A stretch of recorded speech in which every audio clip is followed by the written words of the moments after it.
Hi folks, NIO just released its October deliveries and they were terrible. Only 3,667 vehicles were delivered, a decline of 27.5 year over year. However, the stock actually went up. So why did this happen? I'm going to give you 3 reasons why. This video is pretty short and straight to the point, so please watch to the end. Let's begin.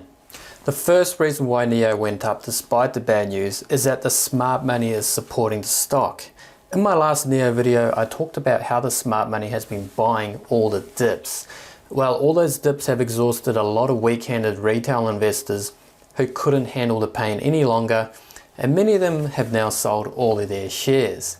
This means the smart money is now holding more shares and there is less and less selling pressure from these weak retail investors. What does this mean? It means that it won't take that much buying for NIO's share price to go higher. This is also why I'm bullish on the stock. The second reason why NIO went up despite the bad news is that maybe the bad news was already priced in. It was common knowledge that NIO was undertaking an upgrade at its factory and the market had probably priced in a decline in October deliveries. Indeed, in the announcement we find that the production of ES8s was only resumed towards the end of the month. Furthermore, when it comes to supply chain issues, other manufacturers like General Motors have had the same issues, so even that was somewhat priced in. Nothing was really a shock to the system in this delivery update, so the market in fact liked it. Now the third and final reason why NIO went up despite the bad news is that perhaps the bad news was actually good news. Here's why. In the announcement we saw that NIO is continuing to receive record-breaking orders for its vehicles. The customer demand is clearly still growing. Now that is all for naught if NIO cannot actually deliver these vehicles, but the company has just invested in improving its manufacturing capabilities in order to service the continued rise in demand for the EVs. Sometimes you have to take a step back in order to jump forward, and the company might as well get over these manufacturing hurdles during its infancy when the market is much more forgiving of such delays. To finish off the video, I want to give you guys a bonus technical analysis of NIO's stock. Let's have a look at NIO's daily chart for the past few weeks.